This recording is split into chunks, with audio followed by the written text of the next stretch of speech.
오늘은 창세기 40장을 읽어보겠습니다. 39장에서는 요셉이 애굽으로 팔려가게 되어서 보디발이라고 하는 바로 왕의 친위대장의 집에 들어가게 됩니다.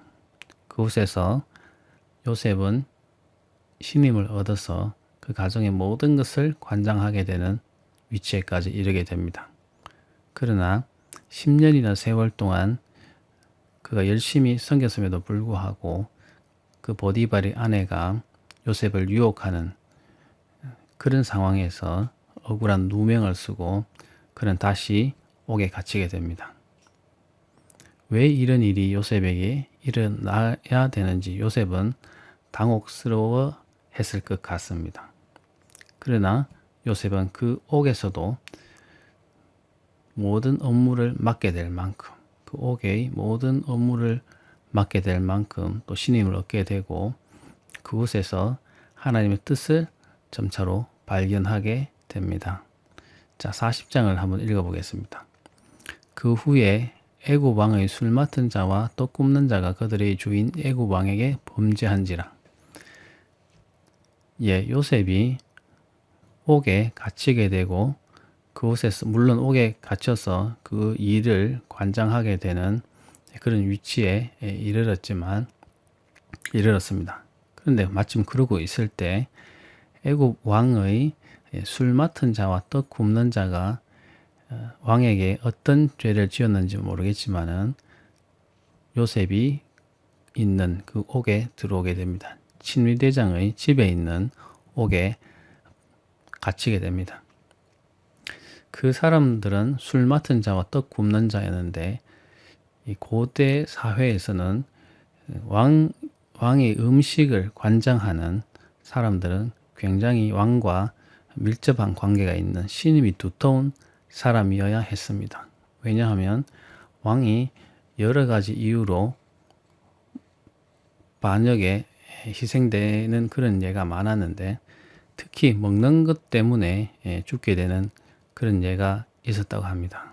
그래서 왕의 먹는 것을 관장하는 관리는 왕의 신임이 두터운 사람이 그 일을 했다고 합니다. 그래서 술 맡은 자, 특별히 술 맡은 자는 그런 왕의 먹는 것을 관장하는 중요한 직책의 사람이었다고 하고 떡 굽는 자는 특별히 그 나라에서 시행하는 왕이 관장하는 제사의 음식을 관장하는 또 중요한 직책이었다고 합니다. 그런데 이 두 사람이 왕에게 어떤 범죄를 했는지 모르겠지만 왕에게 죄를 지어서 옥으로 들어오게 됩니다. 바로가 그 두 관원장, 곧 술 맡은 관원장과 떡 굽는 관원장에게 노해서 그들을 친위대장, 보디발이죠. 보디발의 집 안에 있는 옥에 가두니 곧 요셉이 갇힌 곳에 같이 갇히게 됩니다. 근데 친위대장이 요셉에게 그들을 수종들게 했다고 합니다. 보디발이 요셉을 옥에 가둬 놓고는 또 요셉에게 그들을 수종들게 할 정도로 사실 보디발은 요셉을 신임하고 아꼈다는 말이 되죠. 물론 그 아내를 범하는 그런 누명을 쓰고 그곳에 갇히긴 했지만 그 보디발은 요셉을 아직도 신뢰하고 있었고 그 아내의 그 말을 오히려 의심하고 그 아내의 말을 신뢰하지 않았다는 그런 증거가 될 수도 있습니다. 사실 어떻게 보면 보디발이 요셉을 죽이지 않고 옥에 가뒀다는 그 자체가 요셉을 신뢰했다는 그런 말이기도 했다는 거죠. 그래서 요셉이 그들을 맡아서 그들을 섬기게 되었다고 합니다. 그들이 갇힌 지 여러 날이 되어서 두 관원장이 꿈을 꾸게 됩니다. 술 맡은 자와 또 굽는 자가 하룻밤에 동일한 밤에 각기 다른 내용의 꿈을 꾸게 됩니다. 그래서 아침에 요셉이 들어가 보니 그들에게 근심의 빛이 보였습니다. 꿈이 어떤 내용을 담고 있는지 그들이 혼란스러워하고 있었던 것이 눈에 보였던 것 같습니다. 그래서 요셉이 그 주인의 집에 자기와 함께 갇힌 바로의 신하들에게 묻습니다. 어찌해서 오늘 당신들 얼굴에 근심의 빛이 있습니까? 무슨 걱정이 있습니까? 하고 물었다는 것이죠. 그들이 말합니다. 우리가 꿈을 꿨는데 해석해 줄 자가 없다라고 불평하게 됩니다. 그 당시에는 꿈을 해석해 주는 관리들이 있었습니다. 박수와 술객이라고 하는 그런 사람들이 이 왕의 꿈을 해석해 주거나 고위 관직에 있는 사람들의 꿈을 해석해 주는 그런 직책의 사람들이었는데, 그런 사람들 옥에 갇혀 있으니까 그런 사람들에게 물어볼 수는 없고, 그 꿈의 내용의 뜻이 어떤 뜻을 담고 있는지 그들이 궁금했을 것 같습니다. 그래서 요셉이 하나님께, 그 해석은 하나님께 있습니다 라고 하면서 하나님을 소개하면서 요셉이 자기에게, 자기가 섬기는 하나님이 그 꿈을 관장하시는 분이니까, 위대하신 분이니까 자기에게 그 꿈을 이뤄주면 자기가 해석해 주겠다고 말하게 됩니다. 그 술 맡은 관원장이 먼저 요셉에게 말합니다. 꿈에 보니까 자기 앞에 포도주가 있는데 그 나무에 새 가지가 있고 삭이 나서 꽃이 피고 포도송이가 익었다는 것입니다. 그래서 내 손에 바로의 잔이 있기로, 왕의 잔이 있기로 내가 포도를 따서 그 즙을 바로의 잔에 짜서 그 잔을 바로의 손에 드렸다고 하는 꿈을 꿨다고 말합니다. 요셉이 그 꿈을 들어보고는 그 꿈을 해석해 줍니다. 세 가지가 있었다라고 할 때는 그 세 가지는 사흘인데 지금부터 앞으로 사흘 안에 바로가 술 맡은 관원의 머리를 든다는 것은 명예를 회복한다는 뜻의 간접적인 표현입니다. 그래서 당신의 머리를 들고 술 맡은 관원의 명예를 회복해서 이 말이죠. 당신의 전직을 회복시켜 주겠다고 합니다. 그래서 당신이 그 전에 술 맡은 자가 되었을 때 하던 것 같이 바로의 잔을 그의 손에 드리게 된다라고 꿈을 해석해 줍니다. 좋은 해석이죠. 그래서 당신이 회복돼서 잘 되시거든 나를 생각하고 내게 은혜를 베풀어서 내 사정을 바로에게 아뢰어 이 집에서 나를 건져 주소서라고 자기의 형편을 술 맡은 관원장에게 아뢰게 됩니다. 다시 말하면 자기가 이곳에서 억울하게 갇혀 있으니 자기를 풀어달라고, 자기를 기억해서 자기의 은혜를 베풀어 달라고 간청하게 됩니다. 자기는 히브리 땅에서 끌려온 자고 여기서도 옥에 갇힐 일은 행하지 아니하였다고 합니다. 다시 말하면 히브리 땅, 가나안 땅에서 끌려온 자라는 것이죠. 강제로 끌려왔기 때문에 자기가 원래의 고향으로 돌아갈 수 있도록 해달라는 것입니다.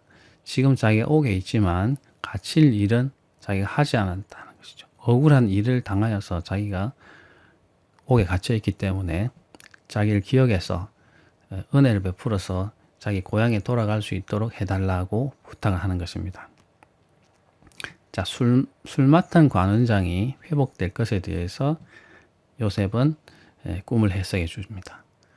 자, 그런데 또 꿈는 관원장이 어떤 꿈을 꿨는지 또 말하게 되는데, 그 옆에 있던 또 꿈는 관원장이 술 맡은 관원장이 꿈 해석이 좋은 것을 보고 요셉에게 자기도 꿈을 꾸었는데 그 꿈을 이야기해 주게 됩니다.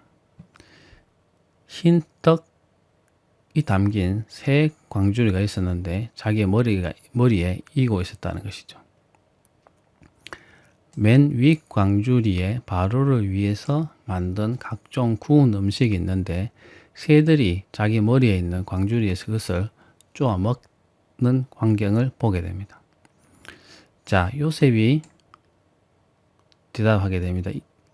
새 광주리는 역시 사흘을 말하는데 지금부터 사흘 안에 바로가 당신의 머리를 들고 당신을 나무에 달리니 그들이 당신의 고기를 뜯어 먹으리다 하더니, 여기서 반대로 당신이 머리를 든다라는 것은 앞에 술 맡은 관원장의 명예를 회복하는 것과는 달리 여기서 끌어내어 이런 뜻입니다. 그래서 떡 맡은 관은, 떡 굽는 관은장을 끌어내서 나무에 매달아서 새들이 시체를 쪼개 될 것이다. 이렇게 불길한 해석을 하게 됩니다. 그 당시 근동에서는 나무에 매달리는 것 자체가 부정하다고 생각했습니다. 특히 시체를 나무에 매달는 것은 굉장히 부정하고 안 좋은 일이라고 여겼습니다. 그리고 시체를 땅에 오래 두는 것, 땅에 두는 것 자체는 그 땅을 부정하게 한다고 생각했습니다. 그래서 시체를 빨리 무덤에 묻거나 나무에 매달아 놔서 땅에 닿지 않게 그렇게 했다고 합니다. 그러니 시체를 나무에 매달아 놓는 그 자체는 부정한, 불길한 그런 일이죠. 그것이 떡 굽는 관은장에게 일어날 일이다라고 요셉이 꿈을 해몽해 주게 됩니다. 자, 그런 일이 있고 나서 3일이 지나게 되는데 3일 지난 그때는 바로의 생일이어서 잔치가 벌어지는 그런 날이었죠. 그래서 바로가 그의 모든 신하를 위하여 잔치를 베풀었는데 술 맡은 관은장과 떡 굽는 관은장에게 그의 신하들 중에 머리를 들게 하리라 이렇게 말하게 됩니다. 이 말은 머리를 들게 한다라는 뜻은 끌어낸다는 뜻입니다. 이때는 그래서 술 맡은 관은장과 떡 굽는 관은장을 신하들 앞에 끌어내게 하였다는 거죠. 그리고 나서는 바로의 술 맡은 관은장은 전직을 회복해서 술 맡은 관은장으로서 복직이 되고 그래서 바로의 손에 잔을 받들려 드리게 됐고 떡 굽는 관은장은 나무에 매달려 가지고 요셉이 그들에게 해석한 대로 그대로 일어났죠. 그 일이. 자, 그래서 술 맡은 관은장이 복직이 되었지만 술 맡은 관은장에게 요셉이 자기의 억울한 사정을 이야기하면서 자기의 억울함을 풀어달라고 부탁했지만 술 맡은 관은장은 요셉의 그런 부탁을 기억하지 못하고 잊어버리게 됩니다. 또 한 번 요셉은 여기서 좌절하게 되었겠죠. 요셉은 어릴 때 17세, 그러니까 지금으로부터 약 10년 전에 꿈을 꾸어서 형제의 단이 자기에게 경배하거나 또 해와 달과 별들이 자기에게 경배하는 그런 꿈을 꾸고 형제들의 미움을 받게 되죠. 물론 야곱은 그 꿈 이야기를 마음에 두었다고 하지만 형제들은 그 꿈꾼 일로 말미암아서 더욱 요셉을 미워하게 되었고 그것을 통해 요셉은 팔려오게 되었습니다. 그래서 꿈 이야기는 요셉에게 대단히 안 좋은 그런 결과를 초래하게 되었죠. 그렇지만 요셉은 지금 이 두 관원장의 꿈을 해석함으로써 이 꿈을 통해서 이 하나님의 뜻이 드러나게 되는 그런 계기를 맞게 됩니다. 지금은 요셉이 술 맡은 관원장의 그 은혜를 입지 못하고 2년이라는 시간 동안 계속 옥에 있게 되지만 그렇게 2년이라는 시간 동안 요셉이 옥에 갇혀 있는 것 또한 하나님의 계획하심이었다는 것이 나중에 밝혀지게 됩니다. 요셉이 그런 오랜 시간 동안 억울한 상황에서 2년이라는 시간 동안 또한 기다려야 되었지만 그것이 나중에 하나님의 뜻하심이고 예비하심이고 하나님의 더 좋은 준비하심이라는 것이 드러나게 됩니다. 자, 오늘 40장 내용은 그렇게 어려운 내용이 없습니다. 그래서 읽어보시면 충분히 잘 이해될 것 같습니다.